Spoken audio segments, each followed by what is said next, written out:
Tonight, the non-war in Iraq started to look like the makings of a soon-to-be new war in Iraq. Several rockets hit near an American oil field in Iran last week. It was followed by a volley from the United States against Iranian assets. Iraq, which is caught in the middle of all this, says it wants the United States troops out. RT correspondent John Huddy picks up this story. While the fight against the coronavirus worldwide continues, another fight also continues to brew in the Middle East between the United States and Iran, with Iraq remaining the most likely battlefield. Last week, 5 rockets were fired at an American oil company working near Basra.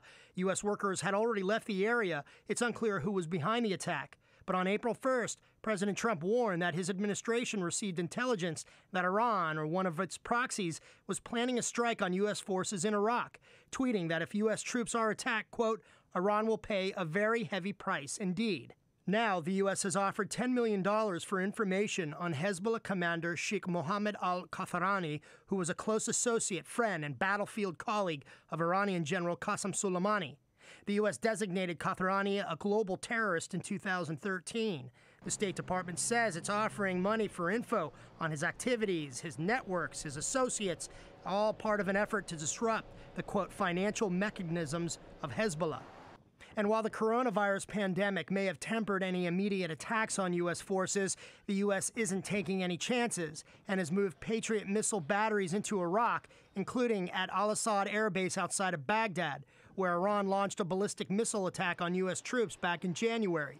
Former Pentagon official Michael Maloof said the move is aimed at protecting U.S. forces and assets there. The United States appears to be consolidating its forces there to certain bases, with the idea that it ultimately will move out within the next, what we're hearing now, possibly 2 years. Whether or not Iraq's new prime minister designate Mustafa al-Kadhimi, the country's former intelligence head, can bridge the ongoing hostilities in the region remains unclear. He is Iraq's 3rd prime minister designate in 10 weeks. But he also appears, at least for now, to have support from both Tehran and Washington, D.C. Then the question will be whether he will be able to form a cabinet.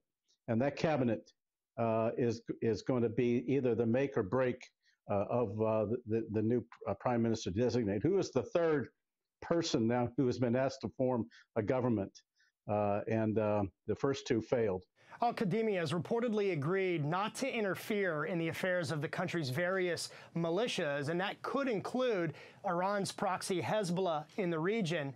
But if his country continues to be a battlefront between the U.S. and Iran, he may not have a choice.